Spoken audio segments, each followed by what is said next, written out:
तोड़फोड़ करते हैं, गले में से पैसे निकालते हैं, मोबाइल जो है उसको तोड़ दिया जाता है, लैपटॉप वगैरह जो सामान और भी रखा था उनको तोड़ दिया जाता है। और ये सारे आके सीधा दुकान पे अंदर घुसे, जिसमें से 6 से 7 लोग आते ही अंदर घुसे। उन्होंने घुसते ही मारना चालू कर दिया। वो आते ही उन्होंने क्या करा, सीधा दुकान के अंदर घुसने के लिए हुए। मैंने कहा मैं अपने भाई को बचाऊंगा, पहले मैं भी दुकान के अंदर घुसा, वो मेरे पीछे पीछे दुकान के अंदर घुसे, इसको मारा, मेरे को मारा, मेरे यहाँ पर चोट भी है। मैंने बोला कि 4 रुपये के लगते हैं। मैंने बोला भैया हमारे पास प्रिंटर है, तो हमारे पास उतने में नहीं हो पाता। उन्होंने बोला अच्छा हर जगह 4 लेते हैं तो आप 5 कैसे लोगे। उस चक्कर में फिर वो और विवाद बढ़ा और वो गाली देते ही गए उसके बाद भी। तो अंदर इतने सारे लड़के घुसे हुए थे, मेरे दोनों भाइयों को मार रहे थे। ये वाला भाई, मेरा बड़े वाला भाई नीचे गिरा हुआ था कांच पे, और दूसरा वाले भाई की कॉलर पकड़ रखा था और यहाँ से ब्लड निकल रहा था इसका बहुत सारा। अब आज को ये है कि आज को हमारी दुकान में घुसे हैं गली में, कल को हमारा घर है, हमारे घर में घुस के कुछ करते हैं। हमारी बहन बेटियाँ भी रहती है, माँ भी रहती है। जा रहे थे तो मैंने भी उन पर चिली स्प्रे मारा, मतलब बोल रहे थे कुछ फालतू, तो मैं स्प्रे लेकर आई थी, मैं अपने साथ अपने कैरी रखती हूँ, तो मैंने उन पर चिली स्प्रे मारा। अब डर लगा है, हमारी लड़कियां भी बाहर जाती हैं, ये लोग तो हैं ही, इनका धंधा ही यही है, इससे लड़ाई करना उससे लड़ाई करना। आइयो का नाम था रोहन दबास, ऐसा ही रोहन दबास नाम है उनका। उन्होंने ये सब, वो चाहते तो सपोर्ट कर सकते थे, साथ दे सकते थे, उन्होंने ऐसा कुछ नहीं किया। उन्होंने एविडेंस मिटाया।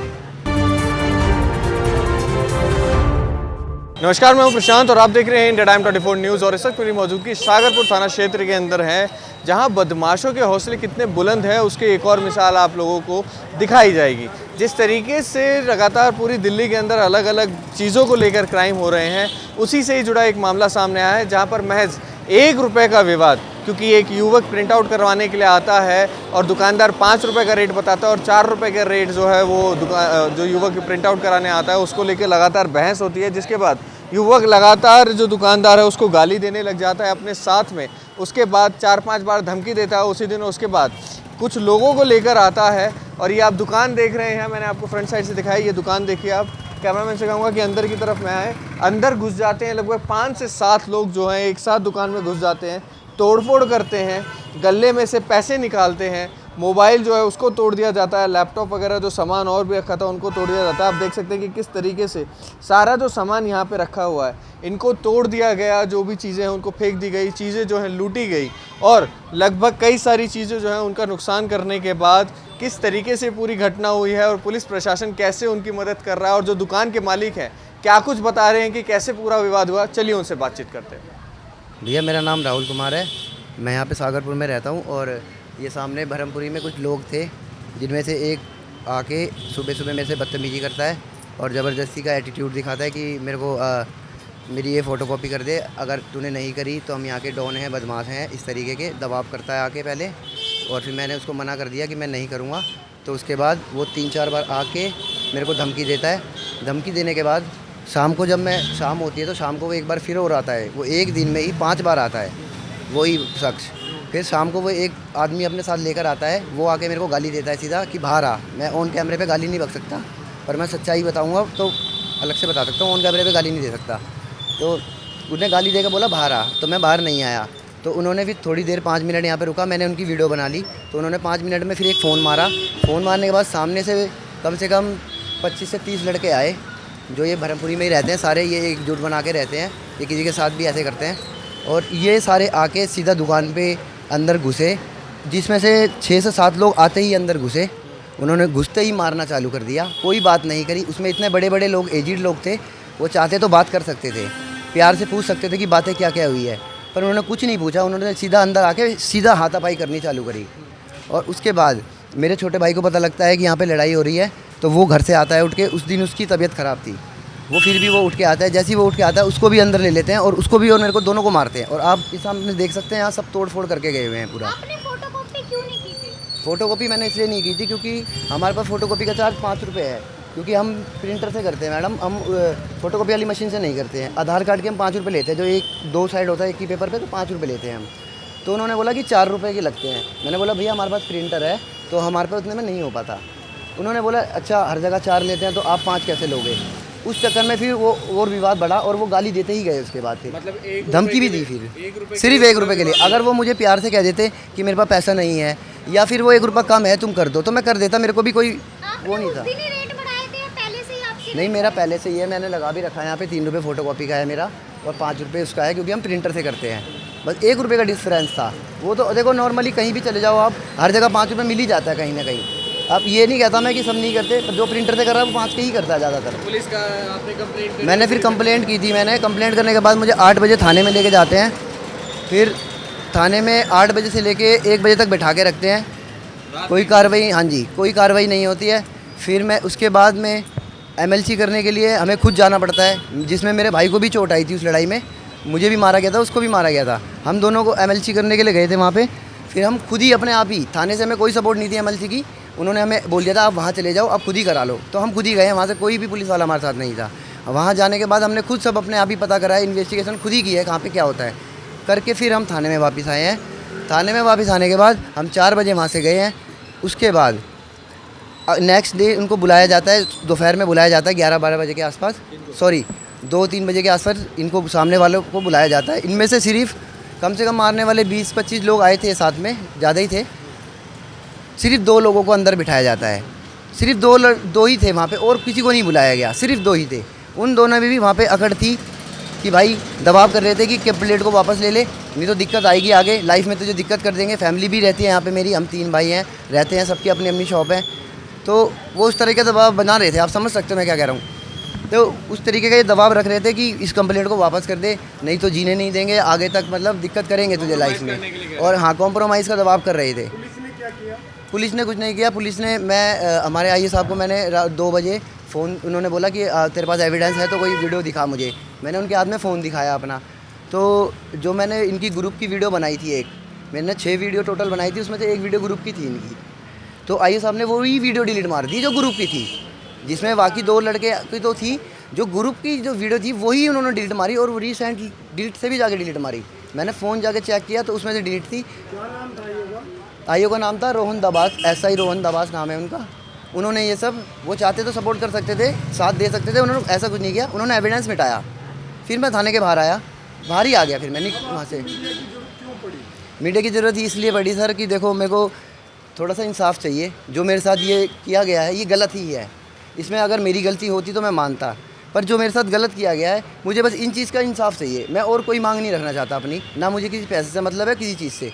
जो ये नुकसान भरपाई है इन चीज़ों से अब मेरा हो जाए तो मुझे भी कोई आगे ज़्यादा वो नहीं करना है। पर ये जिस तरीके का दबाव बना के करना चाह रहे हैं तो मेरी फैमिली को भी दिक्कत है इस चीज़ों से। आप देख लो, अब मेरे आपके सामने सारी बात रख दी है, और यही एक सच्चाई घटना है। इसमें ना कोई मिलावटी है ना कुछ है, यही एक सच है। CCTV लगे हैं। एक्चुअली उस दिन CCTV हमारा चालू नहीं था। उस दिन CCTV इसमें प्रॉब्लम आ रही थी, तो थोड़ा 1-2 दिन से पहले से ये बंद हो गया था। ये चालू नहीं था, वरना मैं इनके अंदर की भी फुटेज दिखाता कि ये कितने लोग अंदर घुस के मार रहे थे। कम से कम 10 लोग अंदर घुस गए थे। आपने बताया कि MLC जो आपने खुद जाके करवाई है, तो क्या इसके बाद अभी आपने बताया 2 से 3 दिन हो चुके हैं इस घटना? हाँ जी। पुलिस ने FIR करी? FIR की मुझे कोई फ़ोटो नहीं मिली है, कुछ नहीं मिला है, कोई मैसेज वगैरह? कोई मैसेज नहीं आया है। सिर्फ मेरे को एक बार आईए साहब ने बोला कि मैंने FIR तुम्हारी, मेरी मम्मी से बोला कि FIR तुम्हारी कट चुकी है, अब हम कुछ नहीं करेंगे, अब तुम जाओ, जो करना है तुम्हें कर लो। तो आपको कोई रसीद वगैरह? हमें कोई रिसीविंग नहीं दी है, कोई रसीद नहीं दी है, ना कोई थाने से हमारे पास कोई फ़ोन आ रहा है। ये साथ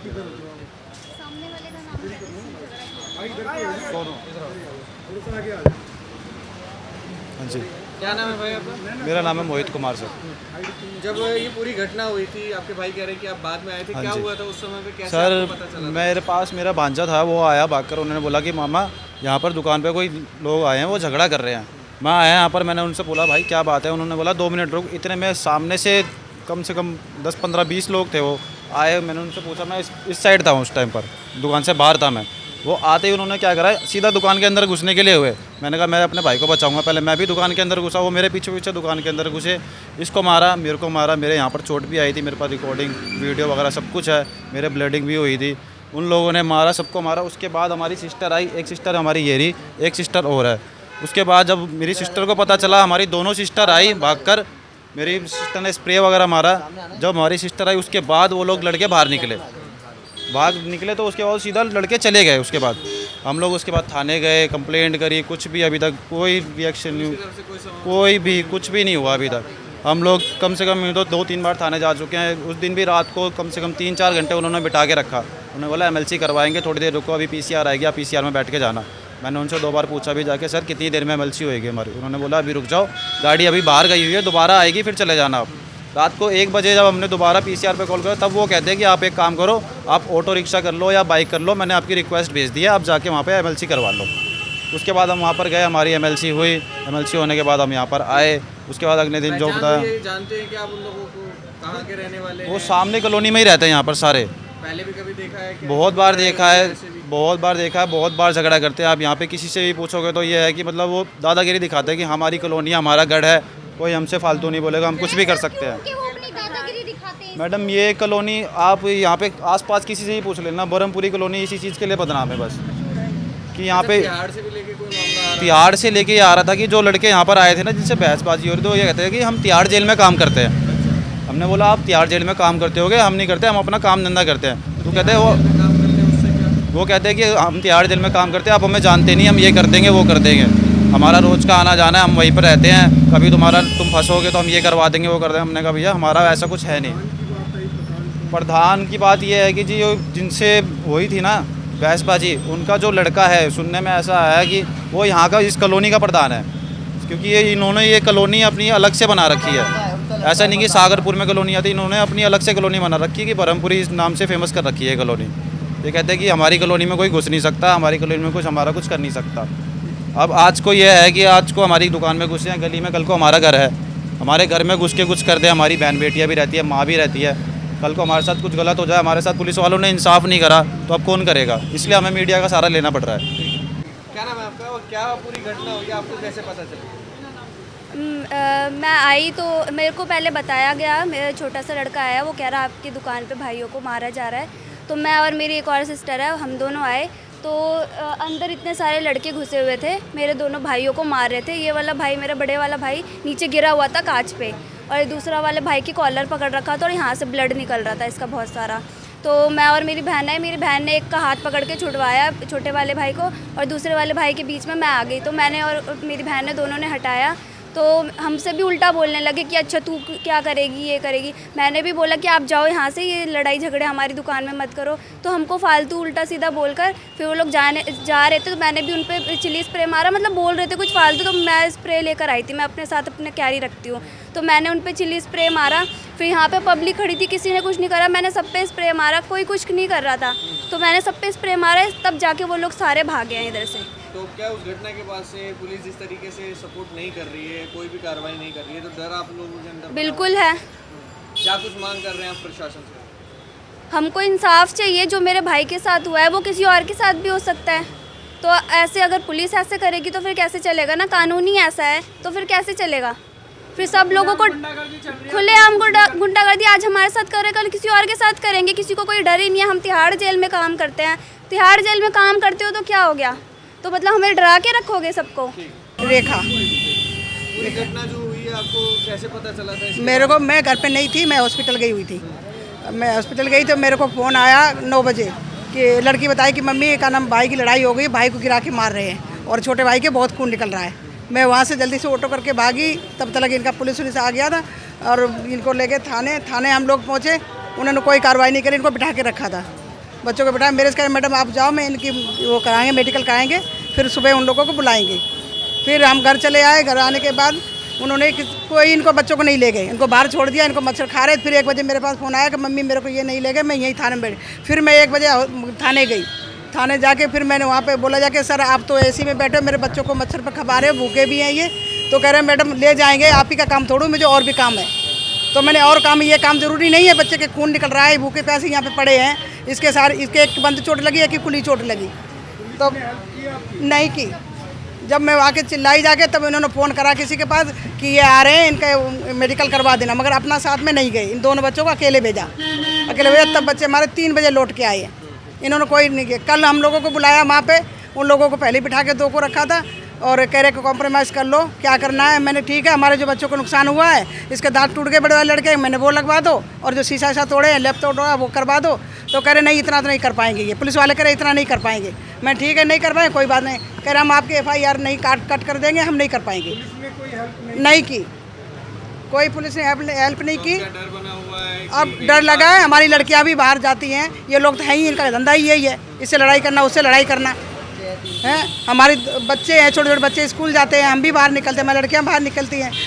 तीनों बच्चों की हमारी दुकान है, तो हमें तो डर है, इनसे बहुत डर है। ये तो बात मैंने पुलिस वालों से भी बोला। पहले भी झगड़ा हुआ था आपके? नहीं, पहले मैंने तो कभी देखा नहीं, इनके दुकान पे आते हुए बच्चों ने देखा, पर मैंने कभी नहीं देखा इनको, वहीं जाके देखा। एक बात बताइए, जैसे ये वो लोग 7-8 लोग दुकान के अंदर जब घुसे थे तो क्या तोड़ फोड़ जो करी है, साथ में कुछ सामान जो है वो लेके भी गए हैं, कुछ गायब भी हुआ है यहाँ से? गायब में एक्चुअली क्या है कि मेरे को कम से कम 4 से 5 लोग मार रहे थे, तो मेरी जेब में कैश पड़ा था और थोड़ा गले में भी कैश था, तो टोटल मैंने हिसाब लगाया तो उसमें 15-16 हज़ार रुपये थे, जिसमें से 1000-1200 रुपये जेब में रह गए। और 2 फ़ोन में से एक फ़ोन की डिस्प्ले ख़राब हो चुकी है और एक फ़ोन मिसिंग है। बाकी मैंने जब से दुकान नहीं खोली है ना, जब से ये हुआ है, ये परसों शाम की घटना है, जब से लेके अभी तक मैंने दुकान नहीं खोली है। कल हाँ, सामान भी थोड़ा गायब है यहाँ से और लैपटॉप वगैरह भी, बहुत सारी चीज़ें हैं मिसिंग बस। तो देखा आपने कि कैसे महज 1 रुपए का ये विवाद किस तरीके से इतना ज़्यादा बढ़ चुका था कि लगभग 15 से 20 लोग एकदम से दुकान के अंदर जाते हैं, इस तरीके से पूरी घटना को अंजाम देते हैं, गाली गलौच होती है, मारपीट होती है और पुलिस प्रशासन कैसे इसको जो है इग्नोर करता हुआ नज़र आया कि जैसे युवक के सर पे चोट भी लगी हुई थी, खून बह रहा था, उसके बावजूद उसे थाने में बैठा के रखा गया, एमएलसी कराने के लिए लेके नहीं जाया गया और खुद वो लोग जो है अपनी एमएलसी करवा के आए और अभी तक लगभग 3 दिन का समय हो चुका है, कोई भी एफआईआर अभी तक नहीं कटी है। और जिस तरीके से इन लोगों ने बोला है कि लगभग 15 से 20 लोग थे और महज 2 लोगों को अभी तक केवल पकड़ा गया है, तो क्या वजह है जिसकी वजह से सागरपुर पुलिस जो है इस पर कार्रवाई नहीं कर रही है? क्यों वो लोग अपराधी अभी तक खुले घूम रहे हैं? और ये तिहाड़ के अंदर काम करने का जो ये बात कही जा रही है, जिसको लेकर धमकी दी गई है, इसकी भी जांच होनी चाहिए। पूरी खबर आपने देखी, जो लोग हैं उन्होंने क्या कुछ बताया, कैसे उन लोगों ने अपने आप को उससे बचाया, जो युवक आए थे यहाँ पे कई सारे, तो ये सारी खबर आपने देखी है। इसके ऊपर आपका क्या कुछ कहना है कमेंट बॉक्स में कमेंट करके जरूर बताएं। कैमरा जर्नलिस्ट सभा के साथ प्रशांत, इंडिया टाइम 24 न्यूज़। खबरों से खबरदार रहने के लिए चैनल को सब्सक्राइब करें और प्रेस करें बेल आइकन। भगत चंद्रा हॉस्पिटल विश्व की सभी आधुनिक और बुनियादी सुविधाओं से परिपूर्ण एक world class multi speciality hospital, Mahavir enclave Palam Dabri road पर स्थित साउथ वेस्ट दिल्ली का एकमात्र मल्टी स्पेशलिटी हॉस्पिटल, जहां 24 घंटे आपकी सेवा में उपलब्ध हैं वेल क्वालिफाइड डॉक्टर्स और हेल्पिंग स्टाफ। डॉक्टर CM भगत द्वारा स्थापित भगत चंद्रा हॉस्पिटल आपकी सेहत का ख्याल रखना ही इसकी प्राथमिकता है, वो भी अफोर्डेबल रेट्स में।